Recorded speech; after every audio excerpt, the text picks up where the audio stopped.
Hermawan Haryati, channel yang berbagi seputar dunia pendidikan dan pariwisata. Mudah-mudahan apa yang saya share bermanfaat bagi kita semua. Buat kawan-kawan yang baru bergabung, mohon keikhlasannya untuk tekan like, comment, and subscribe.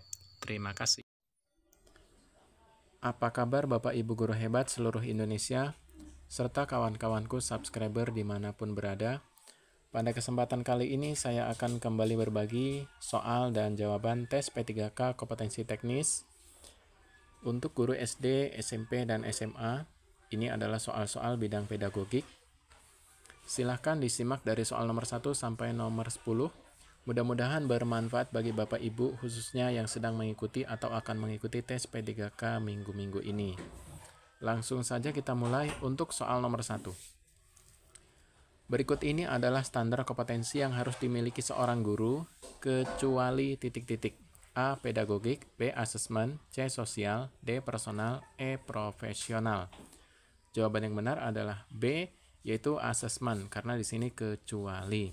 Jadi selain asesmen, yaitu pedagogik, sosial, personal, dan profesional, ini adalah kompetensi yang harus dimiliki oleh seorang guru. Karena kecuali kita pilih B. Lanjut soal nomor 2. Di bawah ini adalah landasan pendidikan yang tak perlu dikuasai oleh seorang guru adalah titik-titik. A. Psikologis, B. Filsafat, C. Sosiologis, D. Keterampilan, E. Ilmu pengetahuan. Jawaban yang benar adalah D, yaitu keterampilan. Karena di sini yang dimaksud adalah landasan pendidikan, maka yang tidak perlu dikuasai adalah keterampilan. Sedangkan psikologis, filsafat, sosiologis, dan ilmu pengetahuan ini harus dimiliki atau dikuasai oleh seorang guru. Lanjut ke soal nomor 3. Seorang siswa lebih memahami materi saat mendengarkan penjelasan langsung dari gurunya dibandingkan lewat membaca buku. Hal ini menunjukkan bahwa siswa tersebut memiliki gaya belajar titik-titik. A. Visual, B. Aktif, C. Pasif, D. Auditory, E. Kinestetik. Untuk jawaban yang benar adalah D, yaitu auditory. Karena auditory ini belajar dengan cara mendengar, sedangkan visual belajar dengan cara melihat atau mengamati gambar-gambar atau membaca buku. Sedangkan kinestetik ini belajar dengan menggunakan indera, baik tangan maupun sentuhan yang lain. Jadi jawaban yang benar adalah D, auditory. Lanjut ke soal nomor 4. Perhatikan langkah-langkah berikut ini. 1. Membuat soal. 2. Menyusun kisi-kisi.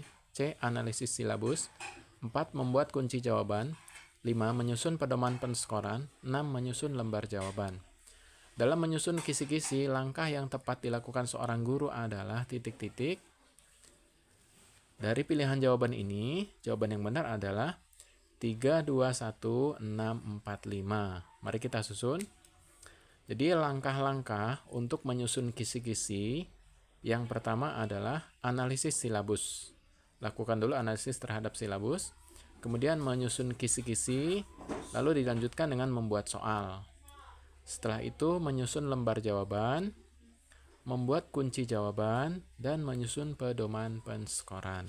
Jadi urutannya adalah 3, 2, 1, 6, 4, 5. Lanjut ke soal nomor 5. Di bawah ini adalah kemampuan yang termasuk aspek kognitif, kecuali A. Memahami, B. Menerapkan, C. Menganalisis, D. Fisik, E. Menghafal. Jawaban yang benar adalah D, yaitu fisik. Nah, kognitif ini hubungannya dengan pengetahuan. Jadi, yang termasuk aspek kognitif adalah memahami, menerapkan, menganalisis, dan menghafal.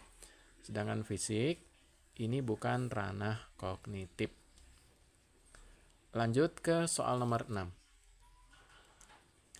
Penilaian yang diberikan guru untuk mengukur kemampuan siswa dalam menghasilkan karya secara berkelompok disebut penilaian titik-titik.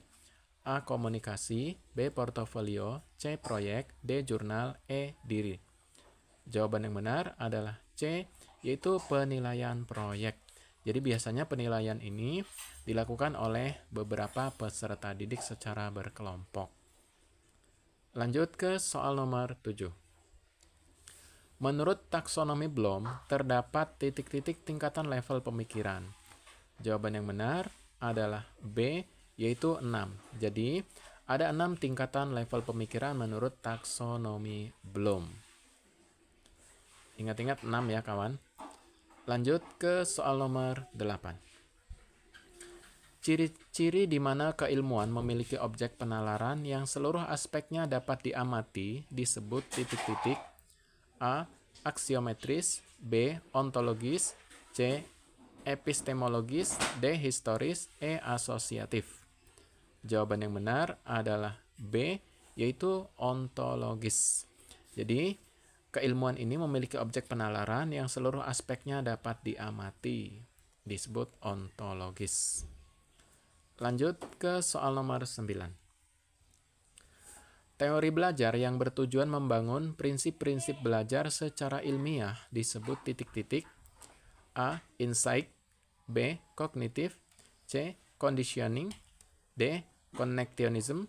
E. Humanistik. Jawaban yang benar adalah B, yaitu kognitif. Jadi ini adalah teori belajar yang bertujuan membangun prinsip-prinsip belajar secara ilmiah. Lanjut ke soal nomor 10. Teori yang menyebut bahwa belajar adalah perubahan tingkah laku sebagai akibat dari interaksi antara stimulus dan respon dinamakan titik-titik. A. Kognitivisme. B. Behaviorisme. C. Konstruktivisme.